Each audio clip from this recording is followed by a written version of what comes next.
How many editions of the diary are there, and where can you find them?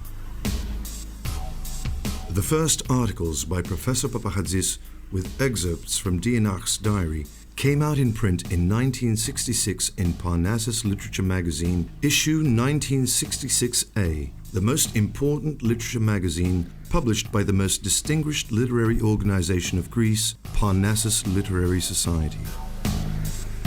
In 1972, while Greece was entering the hardest phase of the 7-year dictatorship, George Papakhadzis decided to publish Dienach's diary for the first time under the title The Valley of Roses. Strong disputes and protests from certain church circles who considered the book heretic, and the fall of the dictatorship a year later condemned the first edition to oblivion. No one was particularly interested in the future when the present was so intense and violent. Fortunately, there is a copy of this first 2-volume publication available in the National Library of Greece. Another edition followed in 1979 in Greece titled The Valley of Roses. However, the book disappeared and it was hardly mentioned again apart from the few that knew of its existence. Nowadays, only a few lucky Greeks have this old edition in their private libraries. After all the silence, Papakhadzis died, and his family did not wish to carry on with his work.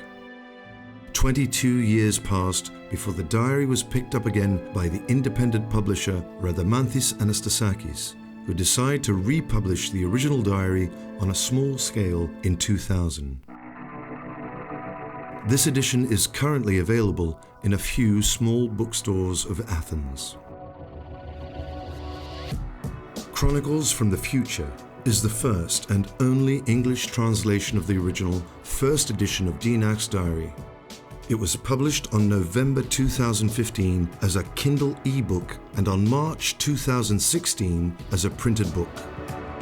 Both are available worldwide on Amazon.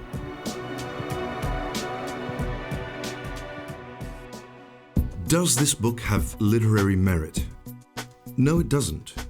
Being an actual diary, it was not written as a novel or a linguistic masterpiece. So the readers should be prepared for that and must not expect a sci-fi novel. Its writer, Paul Dienach, was not an author, poet, or professional writer. Rather, he was an ordinary man who kept a journal, never with the expectation that it would be published. Actually, the way he writes is proof of the genuineness of this memoir. Why did the diary need editing? The difficult language and the rough style of Dienach's notes, which mixed together elements of his past along with his experience of the future, made the diary very difficult to understand. Only a few had the time and patience to decode the secret knowledge that lay encoded within almost 1,000 pages. When I discovered the book for the first time, I started to restore it without the sentimentalities that kept Papakhadzis from doing something more than an exact translation of the holy scripts of his teacher.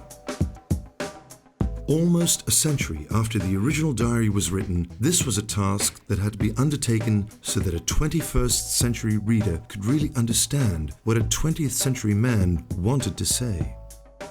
I wanted to make sure that any reader will be able to focus on the diary's quite astonishing content. And so I did it making sure not to change any of the content, but filtering out irrelevant notes pertaining to Dienach's early life and emphasizing his experience of the future, but in a simpler language and without the gaps that Dienach's narration had. I have tried to keep the true essence of his story intact. This was my debt to Dienach, whose Chronicles from the Future completely changed my perspective of life. Nothing more, nothing less. My only goal was to make it accessible to all of you, because if Dienach's experience was indeed real, this book contains revolutionary information, something the Masons clearly recognized, and has the potential to radically change your view of the world and mankind. So, is this a true story or not? It is an intriguing and controversial story indeed.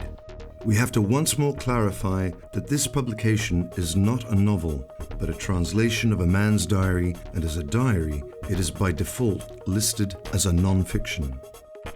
It is up to the reader's judgment to decide whether it reflects real facts or not.